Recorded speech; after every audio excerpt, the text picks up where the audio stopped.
Pour fêter les 100 ans de la ligne de chemin de fer Estac-Miramas, Pierre Sabdès, cinéaste amateur, a réalisé un film sur celle qu'on appelle aussi la ligne de la Côte Bleue. Ce film retrace toute l'histoire des chefs-d'œuvre d'architecture qui ont été nécessaires à la construction de cette jolie ligne de 36 km de long avec 21 tunnels, 19 viaducs en pierre et pour certains uniques en France. Mais place au cinéma amateur pour commencer. C'est la meilleure école du monde, dit Claude Lelouch et bien d'autres réalisateurs. Le cinéaste amateur, c'est à la fois un personnage extrêmement complet qui fait acteur, producteur, s'occupe du montage, du mixage et c'est aussi un repère de jeunes talents. Pierre Sabdès, ici présent, fait partie de ceux-là. Caméraman photo chez les sapeurs-pompiers, il s'est pris de passion pour la ligne de chemin de fer, l'Estac à Miramas, et il a décidé, pour fêter les 100 ans de cette ligne, de lui consacrer un film de 52 minutes, dont voici un petit extrait. Regardez. Cette ligne a été construite afin de doubler partiellement la ligne entre Miramas et Marseille, afin de disposer d'un itinéraire de délestage en cas de problème dans le tunnel de la Nerte.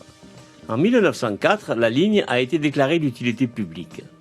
Les travaux ont commencé en 1908 et le premier trajet officiel a été le 15 octobre 1915. Mais cette ligne n'a pas été inaugurée officiellement parce que la France était en guerre. Cette ligne a été la plus coûteuse. Elle est revenue à 78 millions de francs or. Plus de 4000 personnes ont travaillé sur cette ligne. De nombreux ouvriers étrangers, beaucoup de maçons italiens, des Espagnols et beaucoup de terrassiers kabyles. En 1914, la quasi-totalité des travailleurs français ont été mobilisés. Au Rouet, une annexe de l'école de Carry fut nécessaire pour les enfants des familles logés sur le chantier en cité ouvrière. C'est tous des Italiens qui ont fait ça. Hein. Les Espagnols, ils sont venus pour faire la voie. Mais les Italiens, c'était... Tu sais, les Piémontais, nous, on a beaucoup d'Italiens. Tous les maçons de Carry utilisaient des Italiens.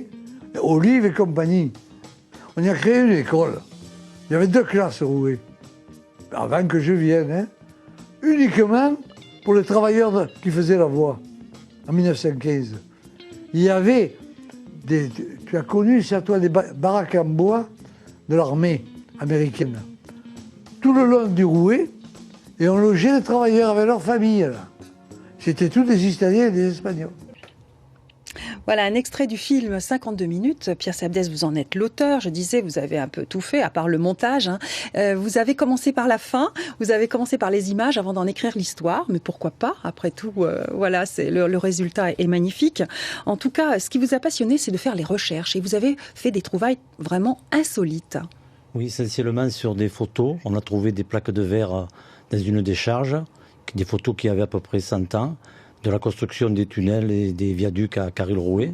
Et en même temps, sur Saucé-les-Pins, on a trouvé aussi des photos de familles, alors d'arrière-grand-père qui avaient participé à la construction de tunnels sur Saucé-les-Pins. Il y a beaucoup d'images d'archives, hein, c'est ce qui en fait l'intérêt.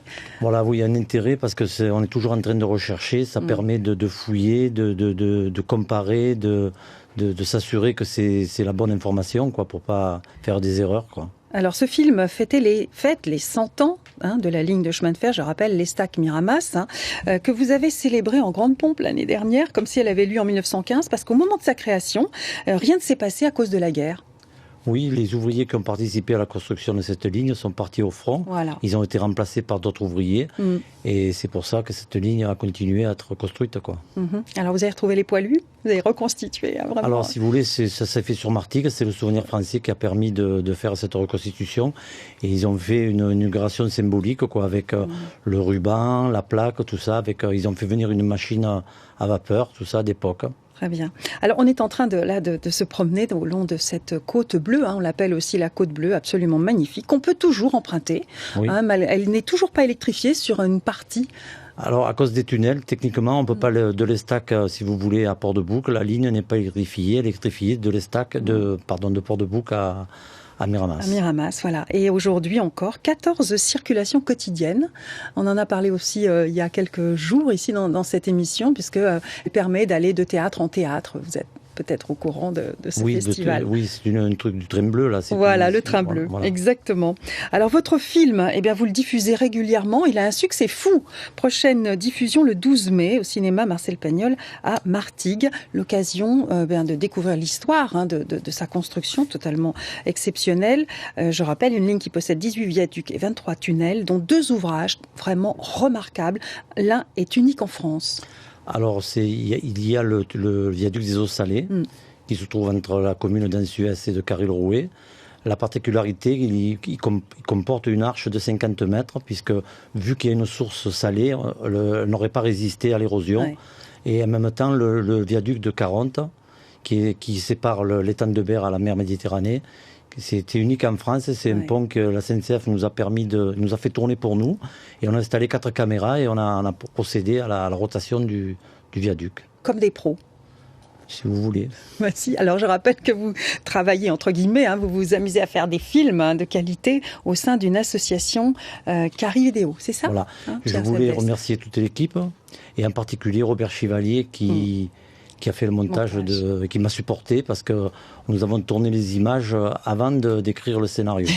Bravo, mais comme quoi le résultat est tout aussi joli. Merci beaucoup. Donc rendez-vous le 12 mai au cinéma Marcel Pagnol à Martigues pour voir ce très joli film signé Pierre Sabdès. Châteauneuf-les-Martigues. Châteauneuf-les-Martigues. Précision importante.